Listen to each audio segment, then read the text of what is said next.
Thanks for being here today. We just wanted to announce that we accepted and were able to achieve guilty pleas from both John and Carrie Hallford today on 191 counts of abuse of a corpse.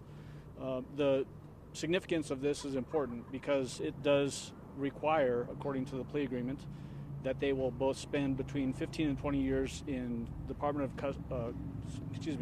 Corrections custody, so in prison.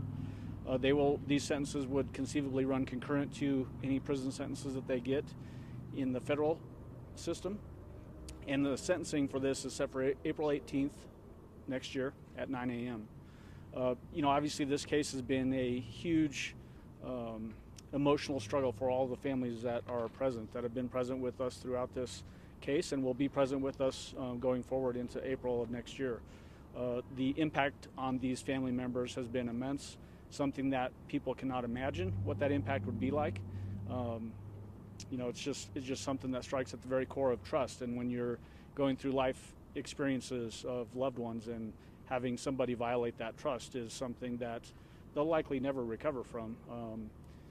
But it's an honor for us to be able to stand with them in this process to achieve justice for them.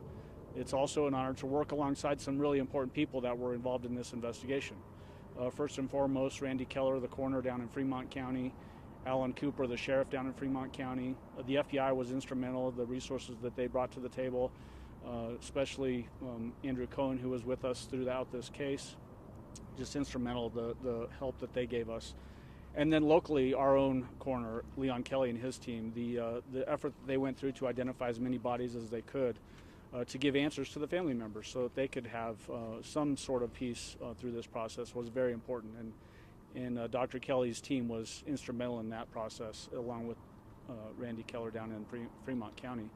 And then the team that we had here in the DA's office worked really, really hard to get us to this point.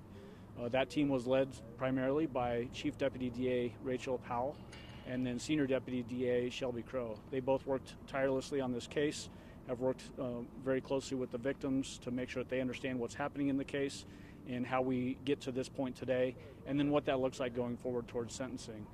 There's not a ton that we can answer today other than just to give an update as to where we are in this case. Again, that we were able to get guilty pleas from both defendants on 191 counts of abuse of a corpse. These are Class 6 felonies. Nothing about these particular charges on their own requires any sort of prison sentence. These are all the lowest level felony charges that we have in Colorado. These are all typically subject to the potential for probation. So the fact that we were able to get a guarantee prison sentence out of these plea agreements is really important. The judge did make a distinction that he's accepting the guilty pleas, but not necessarily accepting the plea agreement, and he's going to reserve judgment on that until we get to that April 18th date in 2025. But I have no doubt that we'll be able to get sentencing done on that particular day. With that, I can answer some limited questions. Carrie's bond was proposed. Will she be held in the CJC? Yes, she'll be held in CJC. Yep. And I know that with sentences, state versus federal sentencing, that you have to serve a certain percentage of the sentence. With this being run concurrently with the federal charges, does that mean that they're guaranteed to serve at least 80% of the sentence, or is that So as it relates to, the only part that I can really talk about is the state level charges. State statute is unfortunately cuts into any state sentencing pretty dramatically, actually. So these particular charges, because they're low level felonies, these are actually 50% crimes. So when we're talking 15 to 20 years for Carrie Hallford and then 20 years for John Hallford, on the state side, you can do the math. It's one of my frustrations, actually, that we don't really have strong truth in sentencing in Colorado.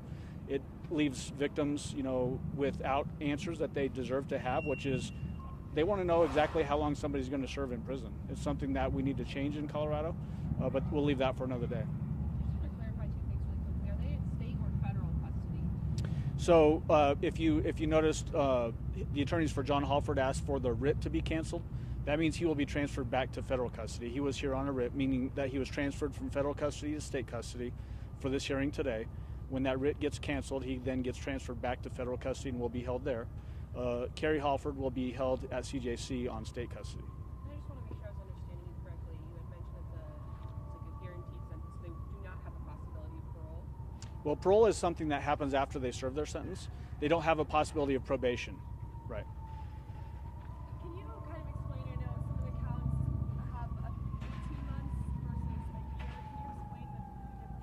Actually, all F6 felonies for just run-of-the-mill F6s, you can do anything from 1 year to 18 months. That's just the sentencing range on a Class 6 felony. And of course, now the sirens start going, so hopefully you all can still hear me. Can you clarify, is it 190 of the bodies that were in the building and one that was? 191 counts total, and then there were 2 bodies that were inappropriately buried, so buried in other places not marked for those particular graves. What was the importance of reading those very specific details about what the inside of the building looked like in court? Yeah, so in my mind, as the district attorney, it's important that they take full accountability for their actions. That's why we included that requirement, that they give a full factual basis, and then obviously we supplement. But it's important that they know and understand what they're entering guilty pleas for, that the court accepts the factual basis for these guilty pleas, and then also that we can have some sort of accountability so that people understand exactly what they did. Did you guys expect Mrs. Hallford's response when it came to giving that acknowledgement of the charge? It felt like that maybe been a little bit off script of sorts. It was interesting to kind of felt like she was kind of giving some context to her situation. Yeah, I mean, it's hard to comment on that, to get into her head why she might have had the thought to do it the way she did it.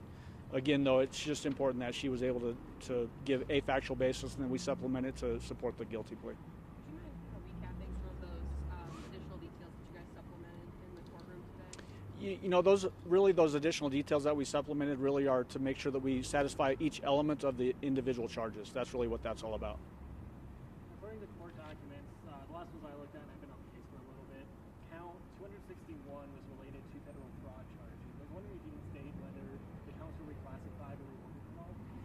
Yeah, so basically we had to make sure that any of the charges that they entered guilty pleas in state court didn't conflict with any charges that were being, having convictions in federal court.